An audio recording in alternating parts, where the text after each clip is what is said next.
많은 대한민국 어머니들이 맹모 삼천지교를 열심히 실행하면서 살아냅니다. 그런데 맹자가 없다라는 게 굉장히 큰 함정인 거죠.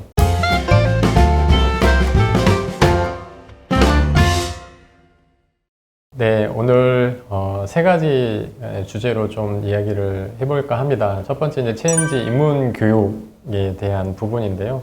교회에서 17년 교육 목회자로 수천 명의 아이들과 함께 했습니다.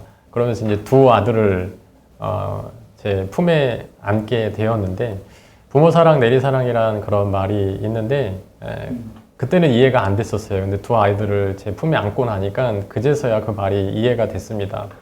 그러다 보니까 모든 걸 다 주고 싶을 만큼 잘 키우고 싶었고요.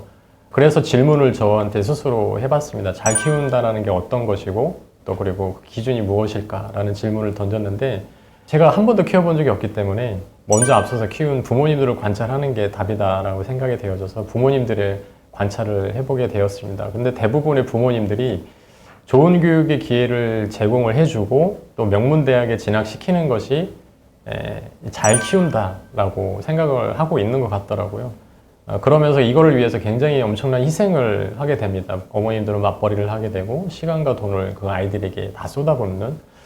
근데 이런 열정과 헌신이라고 한다면 그 사랑을 누린 자녀들은 행복해야 되는데, 그리고 또 지성, 인성, 또 영성까지 겸비한 반듯한 모습으로 자라나야 되는데, 또 그런 존재가 된 그 모습을 바라보는 부모 역시 행복감을 만끽해야 되는데, 대부분의 가정의 모습은 정반대의 모습이 대부분이었다라고 하는 것을 보면서 그걸 17년 동안 교회 안에서 되게 많이 봤습니다.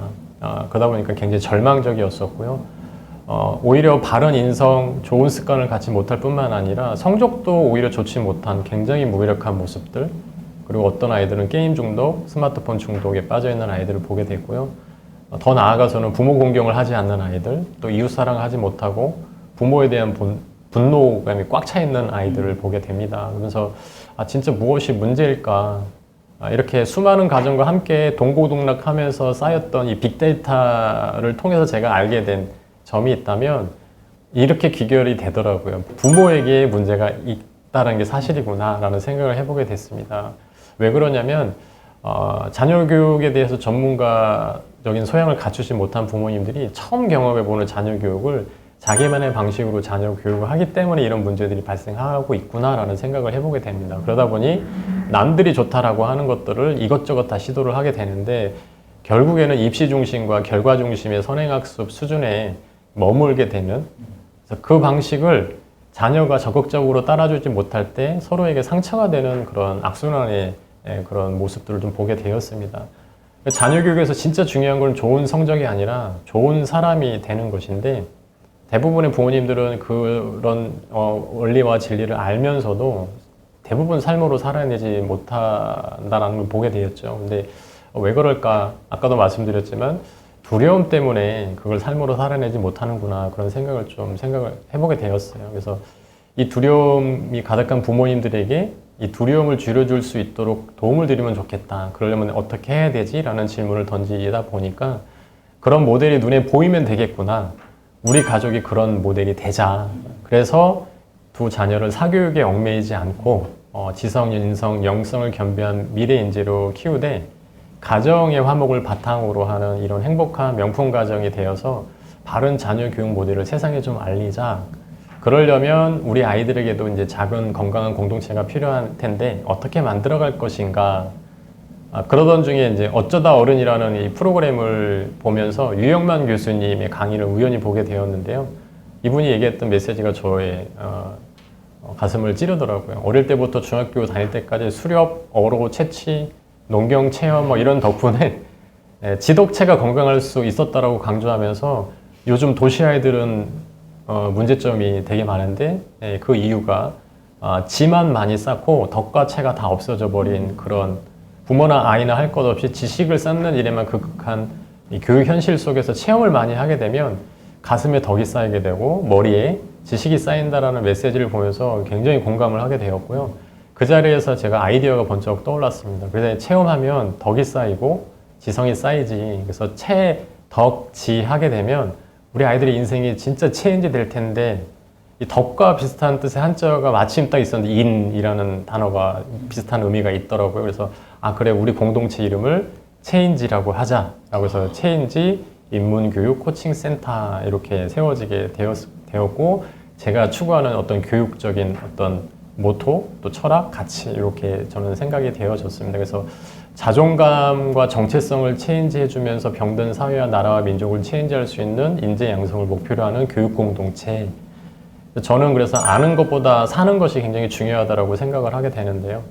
제 삶이 먼저는 아이들에게 교과서가 되고 우리 가족의 삶이 다른 가족의 교과서가 될 수 있다면 그게 진정으로 대한민국 부모가 원하는 최고의 교육 콘텐츠가 되지 않을까 그렇게 생각을 하게 되었습니다. 그래서 인생을 살아가는데 가장 중요한 지력, 심력, 체력, 인간관계 능력, 자기관리 능력 이 5가지 능력을 가장 바람직하게 삶으로 멘토링 하는 것이 체인지 인문교육의 핵심이다라고 제가 말씀드릴 수가 있습니다.